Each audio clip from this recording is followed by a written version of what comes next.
Assalamualaikum warahmatullahi wabarakatuh. Perkenalkan, nama saya Farid Andika, NPM 202446599. Di sini saya akan menjelaskan tentang filsafat ilmu desain.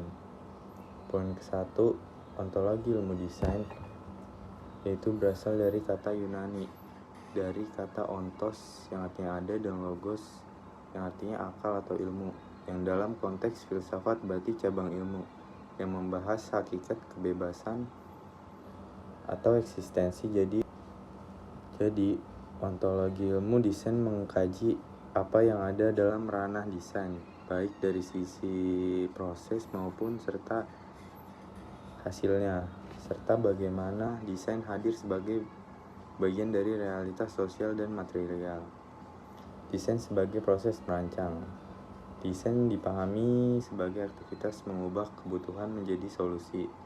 Dalam proses ini terdapat dua aspek penting, yaitu proses kreatif, mencipta sesuatu yang baru, dan proses ekonomis atau fungsional, memenuhi kebutuhan tertentu.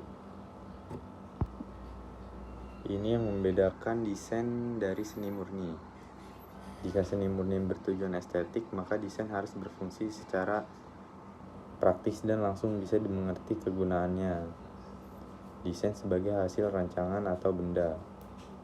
Desain tidak hanya menghasilkan benda, tetapi benda yang dirancang secara sengaja untuk memenuhi fungsi tertentu. Maka sebuah benda desain bukan hanya objek material, tapi juga objek material sosial. Artinya, benda hasil desain lahir dari interaksi sosial, hasil negosiasi kebutuhan antara klien dan berbagai pihak, misal produsen atau desainer dan konsumen. Benda adalah buah persekutuan yang material yang sosial, disebut juga sebagai social material assemblies. Contohnya, iklan jus buah bukan hanya gambar atau teks, benda atau material, tapi juga media komunikasi antara pengusaha, desainer, dan konsumen untuk mengerti apa produk dan bendanya. Ontologi ilmu desain adalah kajian mengenai hakikat keberadaan desain sebagai proses kreatif dan ekonomi untuk menjawab kebutuhan benda hasil desain yang berfungsi dan memiliki makna sosial. Rutinitas sosial material yang tidak hanya dilihat dari bentuk fisiknya, tetapi juga dari konteks sosial yang melahirkannya. Dengan kata lain, desain bukan hanya sekedar objek visual atau estetik, tapi sebuah entitas hidup dalam jaringan sosial, budaya, dan kebutuhan manusia. Poin 2, epistemologi ilmu desain, yaitu hubungan ilmu desain dengan disiplin lain, menunjukkan bahwa ilmu desain berada di titik temu antara berbagai cabang keilmuan, yaitu 1. Humaniora atau humanities, yang memberi dasar bagi pemahaman makna simbol, nilai, estetika dalam desain. Desain mengadopsi prinsip dari filsafat, seni, sejarah, budaya, dan etika untuk memahami konteks, makna, dan identitas dalam karya. Contoh kontribusinya: semiotika visual, narasi visual, etika desain. 2. Ilmu sosial atau social science menjadi landasan sebagai pendekatan empatik dan partisipatif dalam desain, menyumbangkan wawasan tentang perilaku manusia, pola interaksi, dan dinamika sosial yang mempengaruhi proses merancang. Contoh kontribusi dalam ilmu sosial ada observasi partisipatif, wawancara, studi etnografi, dan desain inklusif berbasis komunitas. Yang ketiga adalah ilmu alam atau natural science, berkontribusi pada pemahaman terhadap sifat material, prinsip ergonomi, persepsi indrawi, dan respons biologi terhadap bentuk dan warna. Desain memanfaatkan pengetahuan ilmiah untuk menciptakan produk yang aman, nyaman, dan fungsional. Contoh kontribusinya yaitu teori warna, persepsi visual, akustik, dan pencahayaan alami. Yang keempat, Ada matematika, membantu dalam aspek presisi, proporsi, geometri, dan struktur dalam desain maupun desain produk atau desain grafis dan arsitektur. Misalnya sangat bergantung pada keteraturan matematika. Contoh kontribusinya, grid system, ukuran-ukuran, perhitungan dimensi, rasio emas, komputasi desain. Yang kelima, teknik atau engineering, memberi fondasi bagi aspek fungsional dan performatif dari produk atau sistem desain. Desain bekerja sama erat dengan teknik dalam membuat solusi yang dapat direalisasikan secara teknis. Kayak mendesain mesin, contoh kontribusinya bahan dan manufaktur, teknologi digital, desain sistem, UX atau UI berbasis perangkat. Yang keenam, seni dan estetika, menjadi akar ekspresif dan kreatif dalam ilmu desain. Seni menyediakan kebebasan bentuk, imajinasi, dan kepekaan estetika yang menjadi dasar bagi proses perancangan visual maupun produk.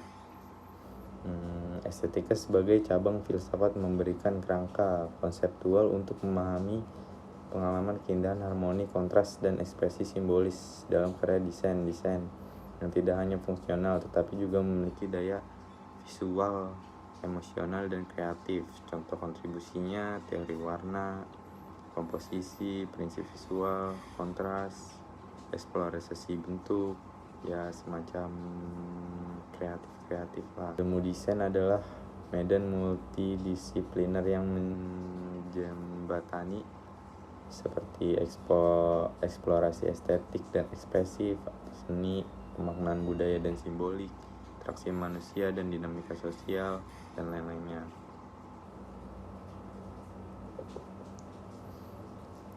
Inilah yang membuat ilmu desain unik, tidak bisa hidup dalam satu dunia saja. Desain adalah jembatan antar dunia dan justru dari persilangan itulah muncul solusi yang fungsional sekaligus bermakna. Ilmu desain atau satu, yaitu empatik atau empatis.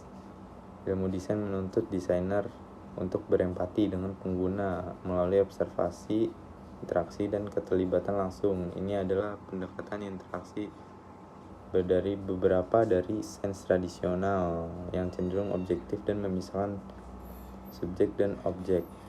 Ilmu sosial, psikologi, dan antropologi berperan besar karena desainer harus memahami kebutuhan emosi dan konteks sosial si pengguna atau konsumen. 2. Definisi masalah atau define, yang kegiatannya desainer mendefinisikan masalah dari sudut pandang pengguna atau konsumen. Di sini juga banyak problem solving sekaligus melibatkan komunikasi antara desainer dan konsumen, melibatkan ilmu komunikasi, ilmu sosial, dan bahan logika praktis. Yang keempat ada ketiga ada eksplorasi ide, yaitu kayak mencari brainstorming, mencari ide yang tidak di luar out of the box dengan observasi, kuesioner, FGD, atau hingga kajian literatur. Di sini riset ilmiah, metodologi kualitatif dan kuantitatif, serta teori kreativitas dalam inovasi bekerja. Yang keempat, praktis atau reflektif. Desainer di sini membuat prototipe dari solusi yang dirancang, menguji sosial secara praktis dan reflektif, bukan hanya secara teori, melibatkan ilmu teknik, ergonomi, material, serta filsafat reflektif. Di sini yang kelima, pendekatan eksperimental. Desainer menguji desainnya dengan menggunakan desainer melakukan uji coba untuk melihat efektif gak sih desainnya, menggunakan metode trial dan error, yang menghimpun umpan balik pengguna, yang menggunakan ilmu eksperimen, statistik, user experience, dan evaluasi kinerja. Di sini sangat penting untuk diperbaiki oleh desainer. Poin ketiga ada aksiologi etika dalam ilmu desain. 3 hal utama yang perlu diperhatikan dalam memahami dimensi etika dalam desain satu artefak sebagai wahana nilai atau value-laden artifacts. Di sini bukan sekedar membuat objek visual atau produk yang fungsional, tetapi menghasilkan artefak yang bisa hasil rancangannya yang sangat syarat nilai. Artinya setiap karya desain membawa muatan moral, budaya, dan ideologis dalam penggunaannya. Yang kedua, hierarki nilai dan kebudayaan. Desainer selalu berada dalam konteks kebudayaan, dan setiap kebudayaan memiliki sistem yang berbeda. Maka desainer perlu peka bahwa dalam sistem sosial tidak semua nilai diposisikan setara, kayak berbeda-beda setiap budaya. Dalam praktiknya, desain harus memilih nilai mana yang hendak diangkat, diutamakan, dan ini merupakan tindakan etis yang tidak bisa netral sama sekali. Relativisme budaya. Karena desain beroperasi lintas konteks budaya, maka nilai-nilai dalam desain bisa sangat berbeda antar budaya, bahkan bisa berkonflik. Apa yang dianggap baik atau etis di satu budaya nggak bisa dianggap etis oleh budaya lain juga. Nah, maka karena itu ini menuntut sensitivitas lintas budaya dalam desain global. Yang keempat ada aksiologi estetika ilmu desain. 3 alasan utama mengapa estetika penting bagi desain, yaitu ada yang satu yaitu mutu estetis, memberikan pengalaman yang memuaskan kepada konsumen. Estetika bukan hanya soal keindahan visual, tapi juga tentang kualitas pengalaman saat menggunakan benda yang didesain.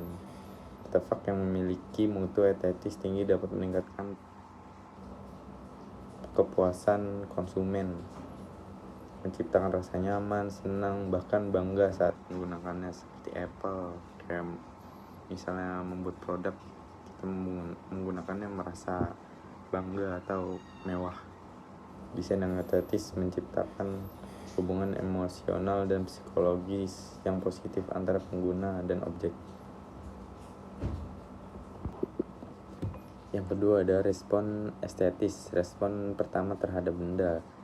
Dalam banyak kasus, reaksi estetis muncul sebelum penilaian rasional. Ketika seorang melihat produk atau karya desain, kesan pertama biasanya adalah impresif visual.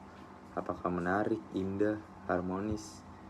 Ini berarti estetika sangat penting dalam menciptakan daya tarik awal yang bisa menentukan apakah seorang akan melanjutkan interaksi atau membeli lagi atau tidak. The aesthetic response to an artifact is usually the first response to the artifact. Ulrich 2011. Yang ketiga ada keindahan atau mengisyaratkan kualitas.